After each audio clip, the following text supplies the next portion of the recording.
Hi guys, welcome back to my channel. My name is Josie, and today it's kind of gonna be word vomit, if I'm being completely honest with you, just because I have not planned out exactly what I'm saying. I'm not one to plan things, but today we're gonna be talking about two books that I finished, and these are actual novels, so these aren't manga. The manga reading log, I'm gonna do that maybe probably later today, but that's gonna be a separate video.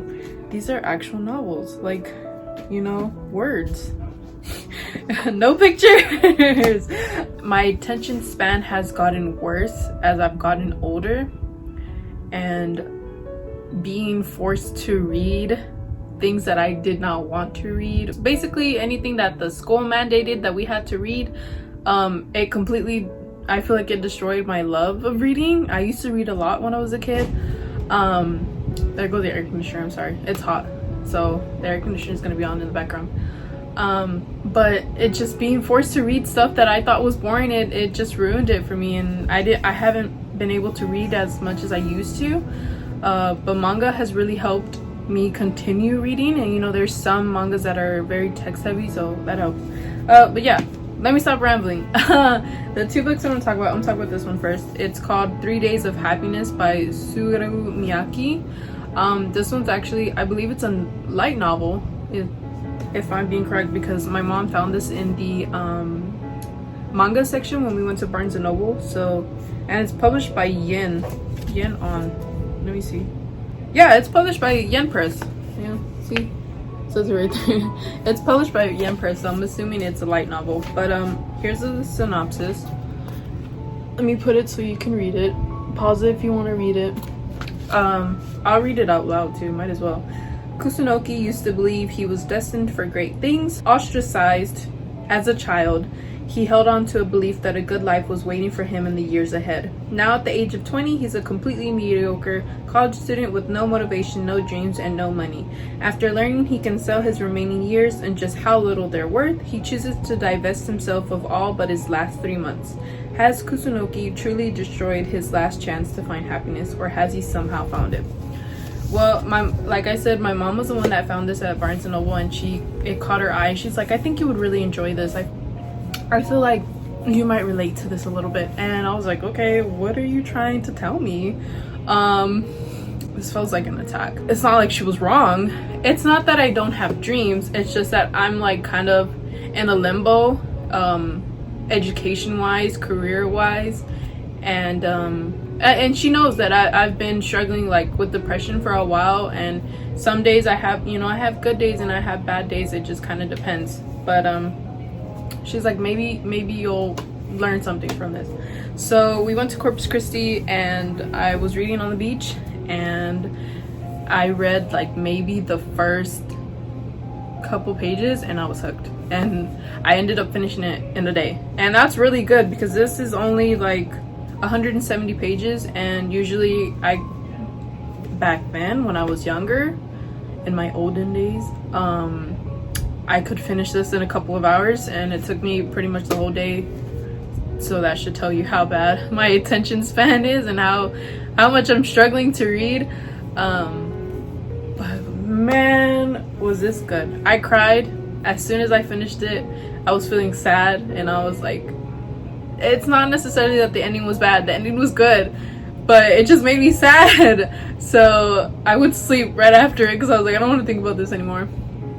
But essentially, you know, jumping off of what the synopsis says, main character Kusunoki is in a rut. You know, he doesn't really like going to college. You know, there's a short period of time where he didn't.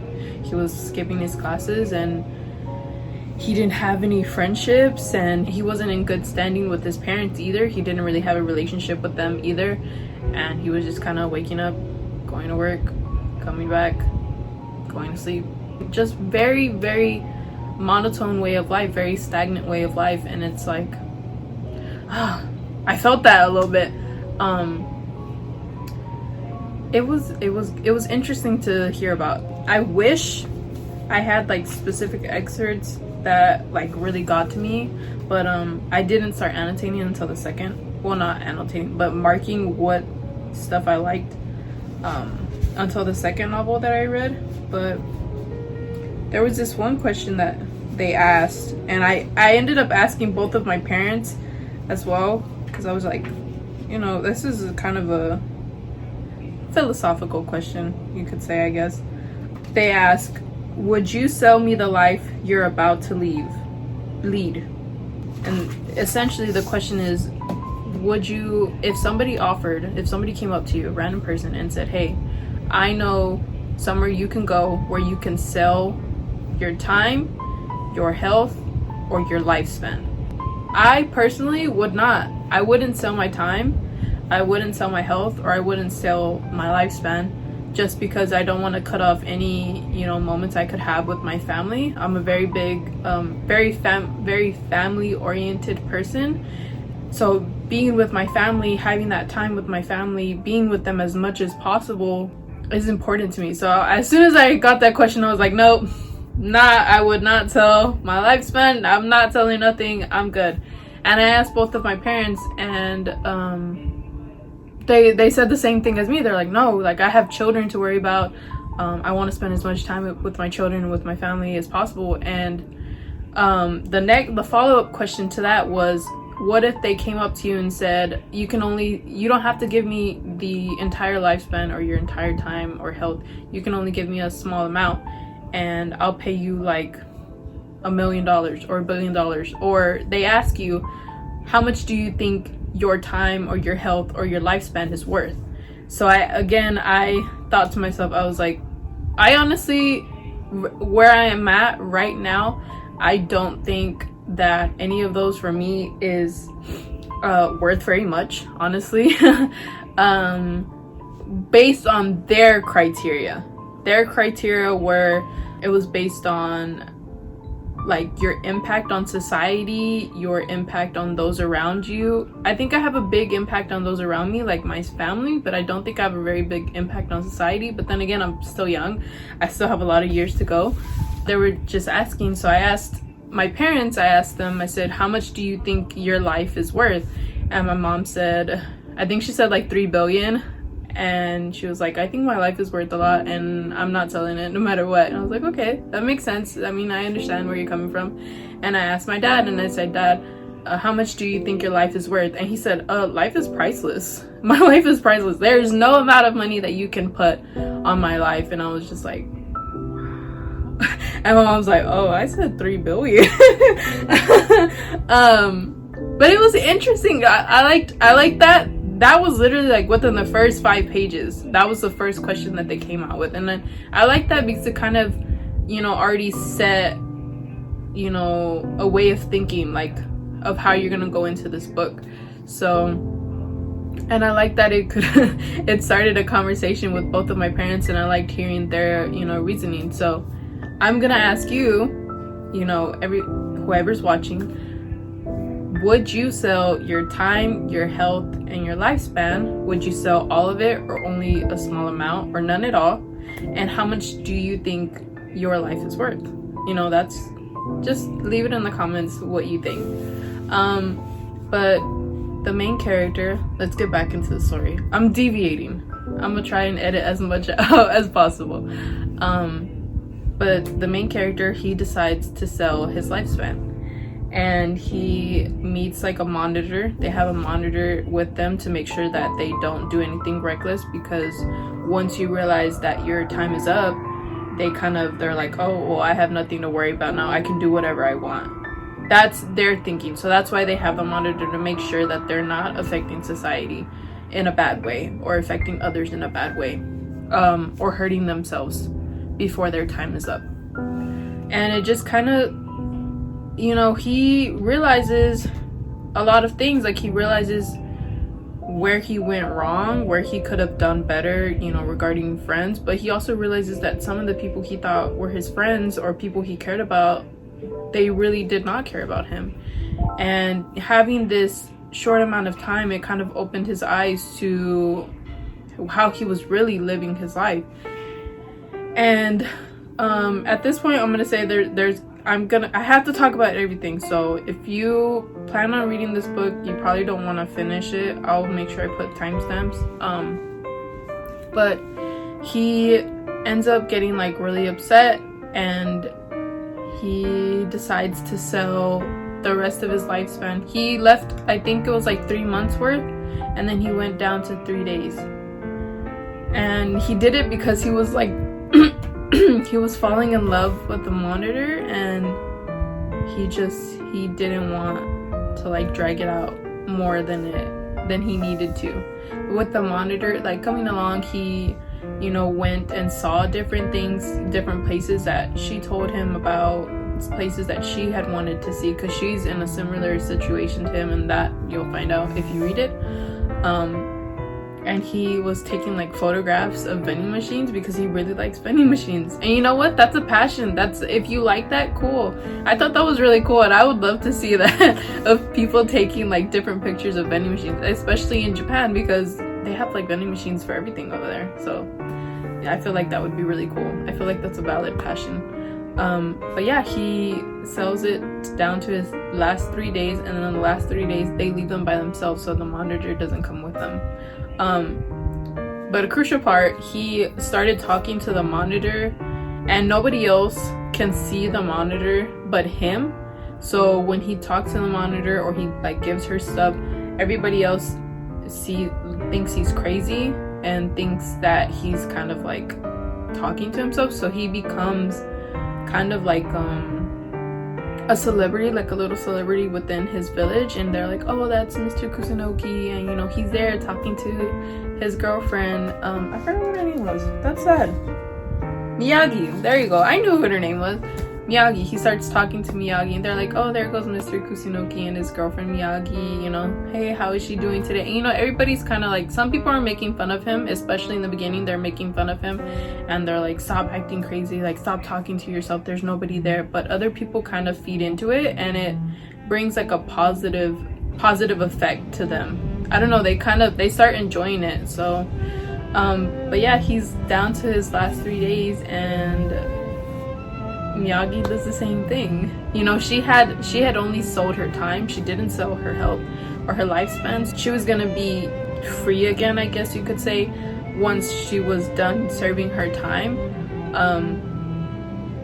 But because she loved Kusunoki, she sold her lifespan down to the last 3 days so that they could spend their last 3 days together. And that's it. And that's how it ends. It makes me sad thinking about it again, but it was a really good light novel. I really enjoyed it. I liked it a lot.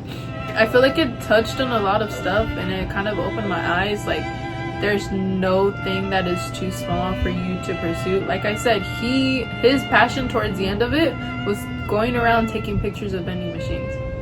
So I'm just kind of thinking, like, I very much need to find happiness in the little things.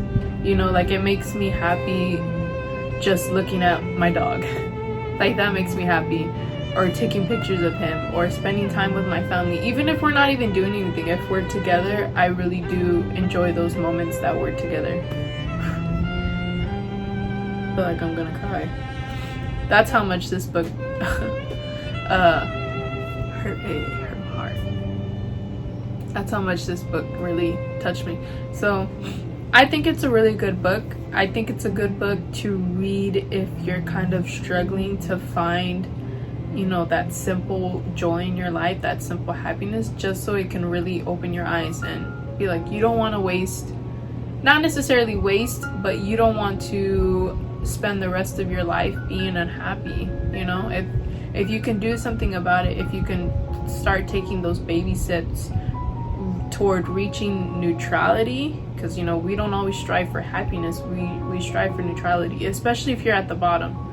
So I think if it sounds like something that you would enjoy, I really recommend picking up this one.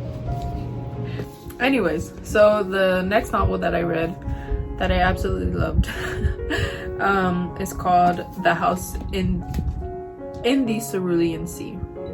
This one, I'll probably add a note on there because I'm not sure what genre it falls under. I feel like it's kind of fantasy just because of the characters in the book, so I think it's part of fantasy. This one I did put like little notes, like you see, little tabs, they're Demon Slayer, by the way, tabs of like stuff that stuck with me, that I thought was funny or I thought was really cute. So the synopsis for this one, I don't know if I'll be able to, I don't want to read all of it, so I'll show it. And you can pause it and read it if you want to. But essentially what it's about is the main character, Linus Baker, works for the department in charge of magical youth.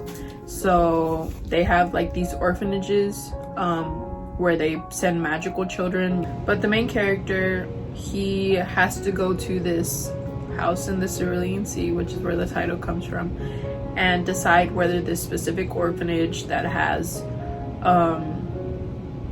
very powerful magical children, and they're not like any of the other magical children, he has to decide whether the orphanage can stay open, and whether the master of the house or the director of the orphanage is fit enough to take care of these children. So some of the children, just because I feel like that's not necessarily a spoiler, I'm gonna tell you, they have Lucy, which is a nickname for Lucifer, and he is considered the Antichrist, but you'll learn that they don't like to call him that. And then we have Chauncey, which the way that he's described, he kind of reminds me of if you've ever seen Hotel Transylvania, you know, the little green blob thingy, that's kind of what it reminds me of. The only difference is he has like his eyes on stalks instead of just in the blob. And then we have Sal, who is a boy who can shapeshift. Particularly he shapeshifts into a Pomeranian. And we have Fee, which is a powerful force sprite, which is like kind of like a fairy. And we have Talia, who is a female gnome. The main character, Linus, his life back home and his job is not very exciting until he gets this assignment. So it's very like, the way he describes it, I mean, I can imagine it. It's very blah, very gray, surrounded by a whole bunch of buildings. There's no color in his life until he goes to this orphanage and he meets the children, everybody that I described, and he also meets Zoe, which is the island sprite, and she's the one who is in charge of the entire island, and the master of the house, Arthur. I absolutely adore every single one of these kids. I thought they were so funny, but my favorite had to be Lucy. But I just thought he was very funny. Like, he, you know, each of these children had to learn that they're not monsters, you know, like, even though Lucy is technically the Antichrist and he's technically the son of, you know, the devil, he was more than that. Like, he was still a kid and he could still learn different things. He could still change as a person and be a good person. He didn't necessarily have to fit the mold that everybody had for him. But Linus goes and he's trying very much to be objective about the orphanage and to be, you know, as removed as possible from his charges. But once he meets these kids and he meets the master of the house, he meets Arthur, he, you know, like, grows to love them, because they're, at the end of the day, they're kids, you know. They do have these magical powers and they are like a little more special, but they're still, you know, little. They still are scared of stuff. They still get angry, you know, they are happy, and it's nice to see that. So overall, I thought the way that the author wrote was very beautiful. I kind of, in my head, when I would read it, I would read it with the British accent. Not sure why. That's just kind of how I felt. The way that the author wrote, that's kind of what was in my head. I thought it was very funny. Like, I feel like there's parts, I don't want to read all of it, you know, but there was parts where Lucy would kind of go off on a tangent and say he's like, the blood of the innocents will sustain me, and you will all fall to your knees in benediction as I am your God. Like, stuff like that would make me laugh. And or he would talk about, like, when they would go on their adventures, he'd be like, oh, Linus, and Linus is bigger, he'd be like, you'll sacrifice yourself, we thank you so much for your sacrifice for the cannibals. And it was just so, it was cute. I thought it was cute. As soon as I picked it up, I was kind of struggling to read this. I've had this for like 2-3 months now and I haven't been able to finish it, but I kept with it. I'm like, I know this is gonna be good because I've heard a lot of good things about it, and I was like, I know it's gonna be good, and it was good. I think this one, I like how he put it. He said, the main character says, you know, eventually he has to leave the assignment and he wants to fight for the kids and make sure that this orphanage stays open because some of them have been moved multiple times, and this is kind of like their last hope. Like, once they get rid of this orphanage, these kids are going to go into schools, or, you know, something else is going to happen to them that Linus has never really followed up on. So he's, you know, made the recommendation to close other orphanages, and he's never followed up on what happened to the kids after the fact. And some of these kids were not in the best conditions when the orphanages were open and after the orphanages were closed. So he kind of wants to redeem himself and fight for this one orphanage, and he falls in love. I mean, not kind of, it's essentially with them. He falls in love with the master of the house, and he wants to fight for him too. So he leaves the orphanage, and, you know, the kids of course are upset because they want him to stay, and the master of the house is upset because he also loves Linus and he wants him to stay. But Linus felt that it was very important that he go back and follow through and recommend that the orphanage stay open and fight for these kids, because if he hadn't had recommended that, then maybe they were going to shut the place down, and, you know, that would cause more problems. It was easier for him to leave and go up to the extremely upper management and be like, hey, this needs to stay open, and maybe he could help other kids, other orphanages that he, you know, previously had shut down, and these kids were no longer in really good situations. But he's sad, of course. You know, you go to this, you know, you're in a great place and there's no color in your life, and you're just kind of living, like going to work, coming back, eating. It kind of followed what the 3 Days of Happiness book was. He was just very stagnant in his life, and he didn't really have like a reason to live other than working, eating, and his cat Calliope. I think that's how you say her name. And then he goes to this orphanage and he sees the sea, which has always been his dream, and he sees that it's, you know, it's cerulean, it's blue, it's bright, and he sees the forest and it's so full of, you know, like big green trees and flowers that are brighter than anything he's ever seen, because Zoe and Fee, which are both sprites, you know, they're both taking care of the island, and it's like he's thrust into a world of color, and then he has to go back. And even though he went back for like a good reason, you could say, it was still really hard for him, and it wasn't overall the best decision for him. So he does, after he makes the recommendation, he does go back to the island, and he has to not necessarily apologize, I guess. I mean, he does kind of apologize, but he more explains his actions on why he had to leave the island and why it was important for him to go back. But he also explains to them like how much he does care about them, and how he was close-minded, and he followed what society's standards were for them. He, you know, tells them how much he cares about him, and he tells Arthur how much he cares about him, and he tells Zoe, and it's just such a beautiful ending. I don't want to say exactly what the ending is. I mean, I kind of already did because he goes back. But yeah, I thought it was a really beautiful book. I really loved the use of imagery. Like, I feel I could really picture, like I said, everything, how monotone his life was, how gray and sad and just rainy, and, you know, I could see that. And then I could see how bright and how much of a change it was for him to go to the island and see the sea. And it helps too, because I've been to the ocean a couple of times. I can imagine like how bright the ocean was, or how, you know, colorful the forest was. But yeah, I thought it was a really good book. That was the whole reason why I wanted to make this video, was because of this book, and I really liked it. And I just needed to word vomit about it and just kind of get everything out. But if you like, I would say like fantasy, supernatural kind of, but in like an adult way. I thought it was good. So if you like stuff like that, then I would most definitely recommend that you read this. It's almost 400 pages, but within like 2 days I was good. As soon as I started, I just had to get the ball going.